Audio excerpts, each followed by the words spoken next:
taon kayo nung umalis ang mama mo? Mag-18. Ay, naiiyak siya. Bakit ka naiiyak nung naisip mo umalis mama mo?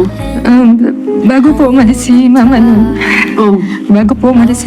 parang ang ginawa niya po muna is hindi niya po parang kami pinansin po parang inalagaan kasi gusto niya matuto po kaming panganay po na paano po mag-alaga ng kapatid, lalo na po iniwan po yung baby pa po kasi kapatid namin noon, parang mga 5 months, 6 po at 7.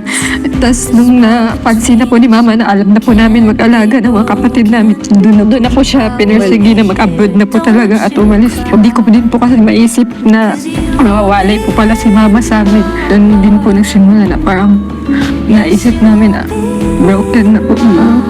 Broken. Hindi complete yung family. So, paano nung umalis siya? Doon po kami namulat po talaga nung nakikita po namin yung kapatid namin na parang naranasan na din nila yung mga naranasan po namin na nahirap. Yun po, yun, walang kain po. Tapos yung maliit namin na kapatid nung lumaki-laki po siya mga 4 years old. Pag may tulo po yung bubong namin, siya na po yung nag-ready ng timba para sa ulan. Saan tatay niyo?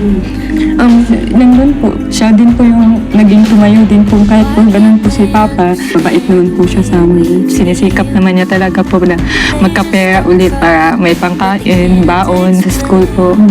So, kaya kayo nag-start sa social media at dun sa pagbablog-vlog dahil nung naka-abroad si mama, pinadalang kayo ng cellphone? Ako po, nabila niya po kami. First time po namin magka-phone po ng Tsaka yung po namin, isa lang po, iraman lang po kami na.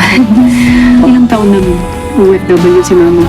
4 years. Kasi mga 20 po kami. Umuwi na po si mama po noon. Dahil nakakatulong na kayo. Nakakatulong. Galing. So, paano pumasok yun sa TikTok?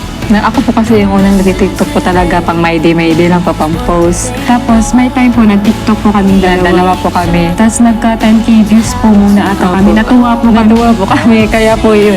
Nag-start na po 10k views. Ang dami nun. Eh, di ba sa YouTube mo, hindi na yun. Kaya po na ano po talaga kami, nabili po kami.